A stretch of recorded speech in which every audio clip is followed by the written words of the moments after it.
బెంగుళూరులో రామేశ్వరం కెఫేలో బాంబు దాడి ఎట్లయితే ఆర్టీఎక్స్ పేలుడు పదార్థాన్ని పెట్టి పారిపోయినటువంటి వాడు, అంటే ప్రశాంతంగా బస్సులో వచ్చాడు, అక్కడ టిఫిన్ చేశాడు, అక్కడ ఇది పెట్టేసేసి వెళ్ళిపోయాడు. ఆ తర్వాత పేలుడు జరిగింది. అయితే అదృష్టవశాత్తు ఎవరు ప్రాణాలు కోల్పోలేదు, కానీ చాలా తీవ్రమైనటువంటి నష్టం జరిగింది. అక్కడ ఏదైతే కాళ్ళు విరిగిన వాళ్ళు, కళ్ళు పోయినటువంటి వాళ్ళు ఒక దారుణమైనటువంటి పరిస్థితులు ఫేస్ చేస్తున్నారు. ఇప్పుడు ఆ క్యాంటీన్ పునరుద్ధరించుతుండటం ఒక ఎత్తు అయితే, ఇందులో కేసులో పురోగతి లేదు.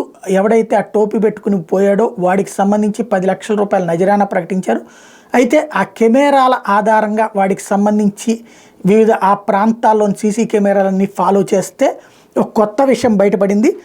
After putting bomb bag in Rameshwaram cafe the culprit went inside a mosque to change his shirt. He threw his cap too, but NIA found the cap. But according to those people, there is no religion. ఇక సరే, అది పక్కన పెడదాం. ఇక్కడ point ఏంటంటే, వాడు జాగ్రత్తగా అక్కడ ఉన్న మసీదులోకి వెళ్ళిపోయి చొక్కా మార్చుకున్న, టోపీ తీసేసి మామూలుగా ప్రయాణించాడు అన్నటువంటి విషయం బయటకు వచ్చింది. ఇప్పుడు ఆ రీత్యా వీడి కోసం గాలింపు చర్యలు జరుగుతున్నాయి.